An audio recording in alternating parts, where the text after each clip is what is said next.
Recorded live right here in Little Rock, Arkansas. It's time again for Larry's Rants, Raves, and Reviews. And now, here's Larry. Well, folks, hang on for the ride tonight. We have a very special guest. You know, Randy, we've had politicians. We've had kind of local celebrities. We've had people running for office that wanted to be a politician. Right. We've had pastors. Yep. We've had evangelists. Yep. We've had national acclaimed people. Yeah. Teachers. Teachers. Mm-hmm. Tonight, we have international acclaimed championships with us. Cool. Hey, it is what it is, folks. And I'm so excited to have you on the show. Kathy Swanson, our very, very special guest. Now, I've gotten to know Kathy because she is a very good client, a customer of ours at Bobby's Country Cooking. Delicious. Yeah, well, thank you so much. And she comes in and she always gets her plate to go. She comes in and she'll stand over by the register and visit with me while the girls are fixing her plate to go. And it's always some kind of a plate. Do you and have to get a piece of drink. pie? Does he make you get a piece of pie? You know, it's very tempting, and I think I get asked that question, but I resist. So I really do want all of them. They're The coconut cream. Yeah. Since I'm editing the program now, I'm editing her no out of the show, okay? Well, folks, let's get right into this because we're going to introduce you to the world of Taekwondo. Now, the reason that I wanted Kathy to get on this show with us is because she just got back, I believe it was June or July. She attended the World Olympics Taekwondo Championship, and she just happens to have a beautiful silver medal with her of her accomplishments. Let's just start out right there. Kathy, can you show everybody your silver medal? Don't try to be humble. We won't allow it, okay? Show everybody this this silver medal that you won over there. I will. First of all, I'd like to, if it's okay, in the martial art world, we always do a kanye bow. So I would like to do that for you too. So in the Taekwondo martial art, it is a 45 bow. Okay. In China, there's Kung Fu. It is a salute where you're covering your fist, which is a weapon, to say, I'm not about to attack you. So thank you, gentlemen. And then also there's another Kung Fu where you close the fist like this. Okay. But mostly, I appreciate the opportunity to be here. Oh, okay. All right. Cool. So, okay, without further ado, I was trying to stall. So I am very humbled to have represented my dojon, Master Hong's Olympic Taekwondo, at the World Olympic International Championship. I competed in the Poomsae division. So there are 3 divisions you can compete in. Okay. Poomsae is just the Hangul Korean word for forms. So that's the very technical version that you might see on television. Okay. And we're emulating as if we have an attacker. So those are Poomsae. So that's what I participated in. Then there's sparring, where you're actually with a live opponent. Okay. And you get points by depending upon if you're successful in hitting a target. And then if it's a particular style, like a spin kick, you might get additional points. And then the last one is sparring and Poomsae. What's the third one? Well, we don't have a weapons section yet. Okay. But I think that might be maybe at some point. So those 2. But I was in the Poomsae competition, the forum competition. Cool. You know, and in private conversation, it seems like that you focus more on Taekwondo as a sport and not just a self-defense, you know, kind of a thing. Is that correct in my conversations with you? That's such a great question, Larry, because I think I originally did seek out Taekwondo for being a female and being single. I felt like having some kind of skills to defend myself if need be. That was part of my consideration. But then once I dived into the sport, it was all about, this is an athletic endeavor for me. It's a philosophy for me. It's a way of life for me. It kind of incorporates many facets of living besides just my well-being. Okay. Because it really is a lifestyle that you adhere to, Agreed. Okay. All right. I love that. And, and you and I kind of started bonding a little bit over this because James, my grandson, came up for a couple of visits, and you saw him doing some kind of karate moves or something, you can't keep him from it. He's always doing something, it's like, just don't get too close to me when you're doing all that stuff. And so then you went out and started talking to him in the restaurant and everything. And that's the only way I knew that you were, because you're not a large lady. You don't look very attacking or, or anything. So I would hope that somebody could defend you. Then I find out you're some kind of a martial or expert here. And Carol, because you had mentioned it to Carol, and I'm like, oh my God, really? So because you're not a large lady, you're a very short, well, not short, but a tiny lady. And you might be the one that someone picks on the parking lot other than some larger person. And so I think that this would have to come in handy at some point, and I pray it never does. But your accomplishments really have a lot. You did an awful lot when you went to, this was in Korea, correct? Yes, correct. I traveled with my 7M in Korea. Our masters are called 7Ms. Okay. And you're not able to compete unless you have your 7M who can go and attend. You have to have a representative of your school. So I personally could not go. So I went with my 7M. There were 2 other of my practitioners from our school, and we went to South Korea. I think probably one of the most interesting things besides the competition itself, the atmosphere, seeing the international participants, which one of my participants in my class was from Brazil. So I thought that was quite interesting. Right. But we were able to, so we were talking about the different systems, Kung Fu, Taekwondo, Karate, things like that. So in my system, I'm under the kukkiwon style of Taekwondo, which is almost like the official martial art from Korea. Okay. There's a national academy there, kukkiwon, which I was able to attend while I was there.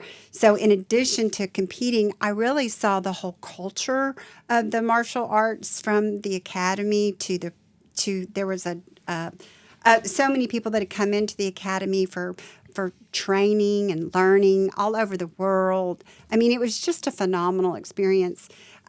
We also got to train with grandmasters from kukkiwon, which, by the way, just let me say, that's very intimidating. Oh, I bet. Yeah. To be at the end of the line and they blow a whistle and you just say, yes, sir, and off you go and you do exactly what they say. And so that was a thrill. And especially with Grandmaster Moon Dae-sa, who got the gold Olympic for Korea in the first officially recognized Taekwondo year. I think that was 2008. And then we also trained on one day with the kukkiwon instructors. And we would go through each segment of our forms, and we have a lot of them. And they would come by and just maybe touch your shoulder and say down or your toe up. They were correcting minute little things, but to make our forms accurate and correct according to the standard. Yeah, so it's really thrilling. Well, that's cool because you have to have a certain level of perfection or something to get there. And then once you get there, now you have the perfect one coming by, perfecting it a little tighter, right? That's true. And with Grandmaster Moon Dae-song, it was interesting. because we had to do what we call a roundhouse kick, where you actually you pivot the standing foot, the balancing foot, and you chamber and you extend the leg and chamber back. And we had to do that many times. And he came over and actually corrected my roundhouse.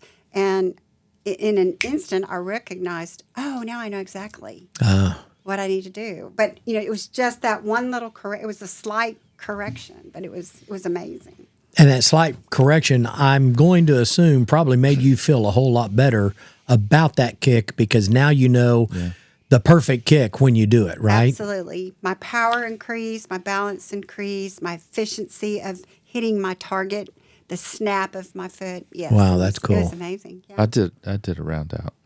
Is it round out? Roundhouse. Roundhouse? Mm-hmm. That's what it was. I did that. You did it, but you don't know what it is. No, well, it's been a while. It's been a few years ago. I got to yellow belt, which is right after white. Yeah. So we graduated one time. You're going to talk that way in front of an international. Well, hey, listen. I mean, what belt did you get to, Larry? Mine's 10. Oh, my gosh, Randy, you're a wild man. Well, tell us a little bit about your trip, because you were so excited about this trip, okay? And folks, we're going to get into some of the things about Taekwondo and how we might even inspire you or even your children, but we're going to push that off a little bit, because we just want to hear more about this fabulous trip that you got to take and what all you got to do and the accomplishment. When was this? It was, I believe it was, I have it right here. June 26th through December, through July the 5th. So I think Larry has this, so I won't show it. But this was the actual. It was June 26th through July 5th. Okay. And I flew over and flew to Seoul. Seoul, Korea. Okay. Seoul, and then we took a 3-hour. That's the longest plane ride I've ever been on. Just so you know, pack it's not 2 hours. No, but it was such a. I was so anticipating this wonderful experience that it was still long though. But so landed in Seoul, took a 3-hour bus drive to Jeonju, which was lovely because it was really I felt more like what I expected Korea, the real communities in Korea would be like, not the Seoul with all the commercialism. Right. So I really enjoyed that part of it, going to the market and seeing the ladies prepare the kimchi, big vats, or the big vats of different kinds of every kind of seafood you can imagine swimming in these vats. Pottery or fruit that was, their pears are this big. Mm-hmm. It was just a lovely experience. There was also a temple, a shrine there that housed some of the emperors from the Joseon dynasty. And that was quite fascinating. And I really enjoyed having the marriage of the historical opportunity and then also my sport opportunity. Sure. So it was a lovely balance between the two. I have seen some of your pictures that you gave to us, and some of them are really breathtaking. I do know that what you're talking about with Seoul, because I've been at Seoul, and honestly, there's parts of it you would just kind of think, well, it's kind of like being in New York, you know. But then when you get outside, you really see what you're talking about. So yes, and the people. My experience was that's one thing that I really I think is my big takeaway when I travel is not only the culture that I get to become acquainted with, but the people. Mm-hmm. I don't know, they're lovely. They're very to themselves. I think we're much more open about our thoughts and feelings, and they're much more respected of your space. Mm-hmm. So I really appreciated just seeing the differences between our two cultures. Yeah. It's very fascinating. Yeah, that's cool. Mm-hmm. Now, you were talking about, having some things gifted to you, some certificates that are high level, things.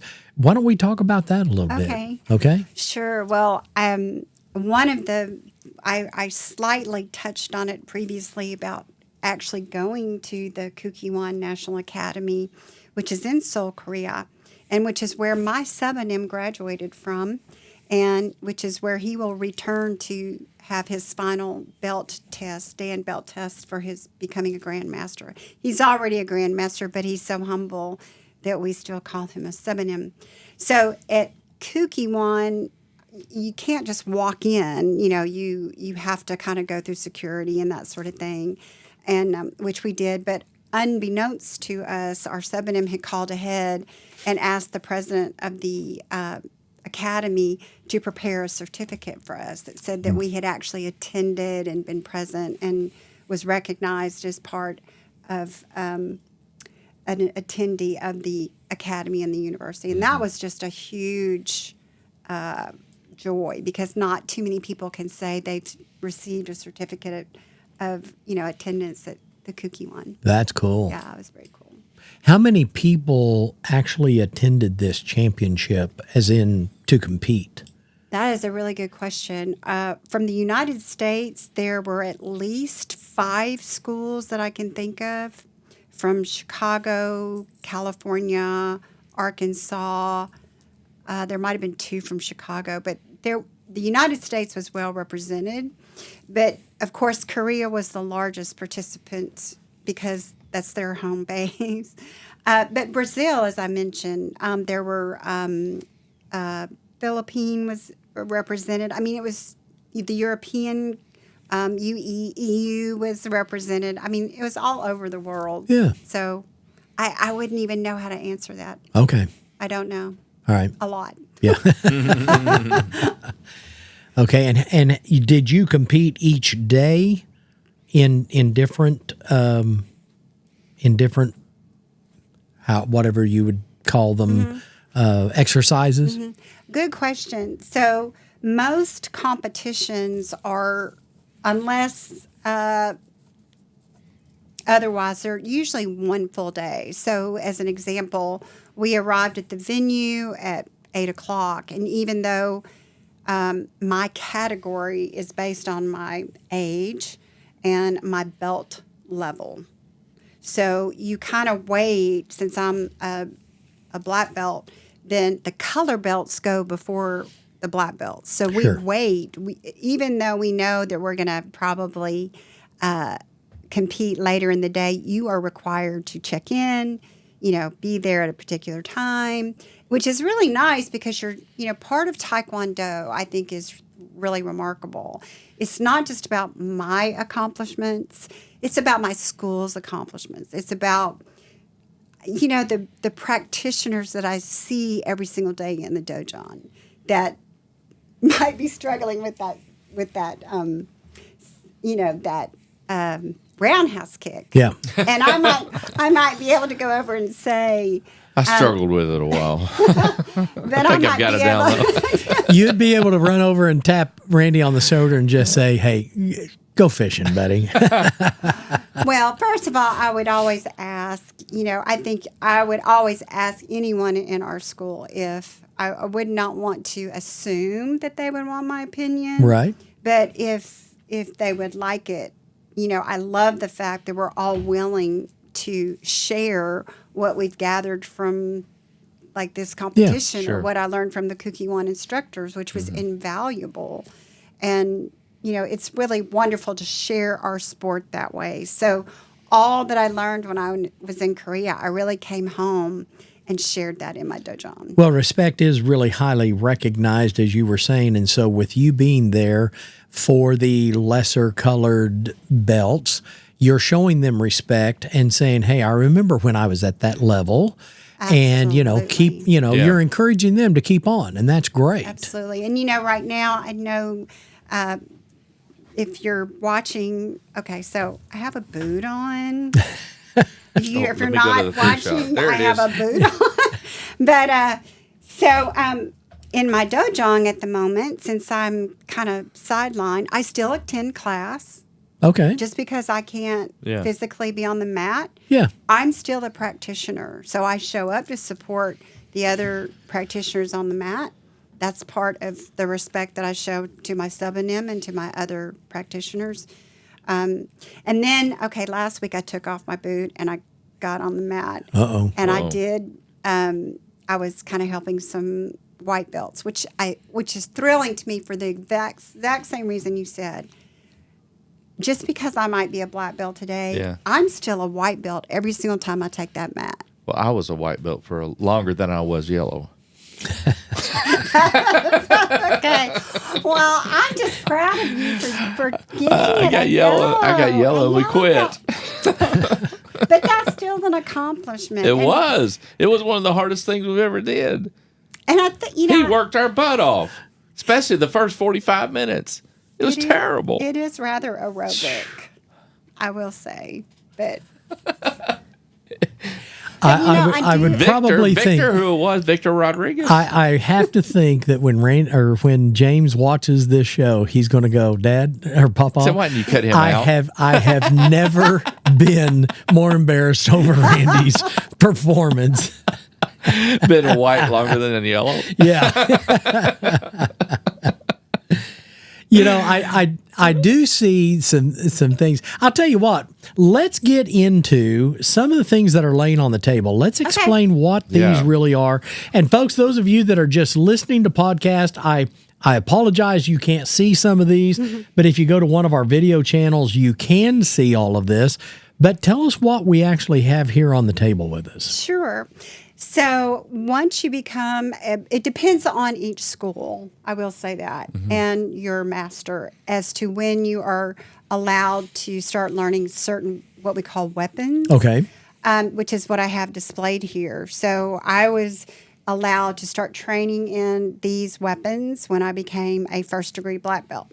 So in our martial arts system, we believe that any weapon is an extension of our body because we can use it as a weapon. For instance, this we call this the long stick. Some people call it bow staff. It's called different things in different martial arts. But literally, I could take it and we have what is called a down block. Yes. With our hands. I could replicate that same movement with that long staff and then create a line where I could reach farther to my opponent if necessary. Now, I noticed that it's thick in the middle, but it narrows on each side. Is that supposed to be for a reason? That's a good observation. It is because I need most of what I do in order to balance it. Yeah. Is I'm holding it here. In the middle. There are certain times that I might lift it to do a strike. Like that. I'm seeing them kind of edging back, which you should, and I don't want to disrespect I understand what I brought because we do respect our weapons. But to answer your question, you use it in the manner that I would if I was just using my arms. This is just an extension of what I can do. Now the nunchucks I have, they're I think your grandson has started using them, and he loves them, right? He does. He loves them. And in fact, he did a video for Carol at the house, and I just stood back like, I'm going to give this kid some space. I was standing back and I was watching it on TV. Yeah. Well, the thing about nunchucks is, I think of Bruce Lee. Yeah. Right. I grew up with that real triangular symbol. Yeah. But that is actually what we call a strike. So that first strike, and then you pull it over, and then this is another up strike, but you're actually creating its momentum. But if I were to stand up, you would hear this go, and you could hear the power that I generate with it. And it actually, to control it is the key. I mean, anyone can kind of roll it around and throw it around. But for me, I have to pop it, throw it, and stop it, be able to control it. And I think that's kind of one of the most important things as you gain confidence in nunchucks is how to control Now, it. these weapons really are something that she completely respects. It is something that in Taekwondo, you're taught that this is an extension of your body. Correct. And these are holstered really at all times. Correct. Before we started the show, we had to ask her, will you put these out on the table because they were all holstered? And that's out of respect because you only take these out when you're at your dojon. Correct. Okay. I told you I can't pronounce half of what we're going to talk about, so I'm going to have you lead me that way. But these are highly respected things. There is one thing on the table that almost is, it kind of exalted above even what we've got. So go to this next thing here. That it was That's beautiful. I understand it was a gift from someone very special. So in my study of the martial arts and in the philosophy of martial arts, I became interested in several different systems. We call them systems. Okay. So I was fortunate enough to travel to Germany, and I studied with a Chinese shifu. So your master in Chinese is called a shifu. Your master in Taekwondo is called a sabanim. So my shifu from Germany gifted me this sword because when shifus believe that you can become a disciple or you're going to train with them, they have to give you permission. You don't just say, hey, by the way, hi, Shifu, I'd like to study with you. They have to approve that. Yeah. So I was very honored when I wanted to learn this particular sword skill, and he brought this from China to me. So I'm going to just unsheath it just partly because I'd like to show you. So one of the things he did was he gave me a Chinese name. Okay. It is Ji I Li. Li is his surname, so he gave me his surname. His name, Shifu Li Shifeng. And so that's my Chinese name in pinyin. And that's engraved in the blade. In it, yes. And beautiful. This is very heavy. Can I? Yes. Can I? Okay. Oh, yeah. I mean, it's quite... That's beautiful. It's very... A lot of people think it's quite light, but it's quite... Oh, yeah. Yeah, it's very heavy. And it's actually weighted. So the hilt, this is actually very important because this is what gives me the ability to be agile with it. And then on the flip side is my Shifu's academy. So Li Shifeng Academy, and his system is Zong Jin Dao. Dao meaning D-A-O, like the Dao, the way in China is the philosophy. But he's Shaolin taught, and he's created his own system. So I feel very humbled again to have had the distinct honor to travel and train with him. He also gave me, I had to actually perform. He taught me a actual form for this sword, and I had to actually demonstrate my knowledge to him, which I wasn't expecting. Yeah. And it was raining, and it was quite something. And I did pass it, and I got a certificate. So now I'm a junior instructor under Li Shifeng from his academy, and it's I think, Larry, you have that, but it's a nice. He signed it and stamped it, so it's quite a nice keepsake for me. That's cool. And I'm going to do my best to edit some of these things in as we've talked about them. I'll when I edit the program, I'll do my best to drop those in and show folks. We're going to probably wrap this show up. But what we really want to do, because here's Kathy's heart. She's a very sweet and humble lady that I've gotten to know quite a bit.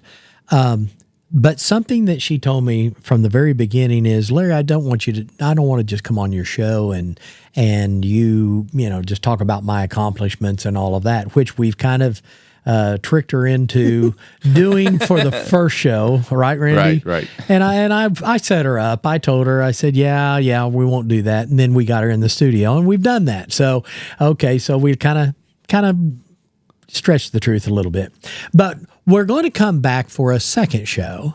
And what we're going to do is talk more about why you might want to get into Taekwondo or your children and what it can do for you personally, not just as a form of personal safety. We are going to talk about that next show, but also about the sport of it and how much really fun it is, because I've got to tell you, my grandson James got into karate, and he has just excelled in that sport and just done such a fabulous job.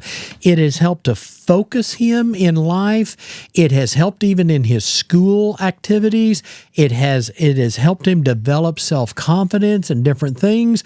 So we're going to come back and talk about that the next show that is coming up. We're going to do that with Kathy and give you an opportunity to learn more about, now you know that Kathy's well accomplished, an international, silver medal person here.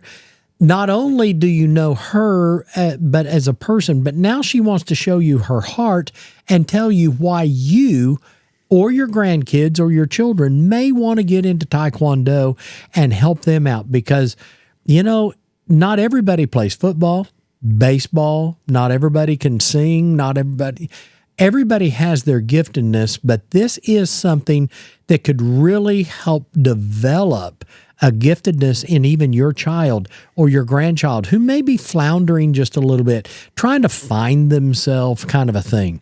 This is something that could really focus them and be beneficial for them all through their life. So we hope you'll come back next show, part 2. Tune back in, because we're going to talk all about that, okay? So have a wonderful day.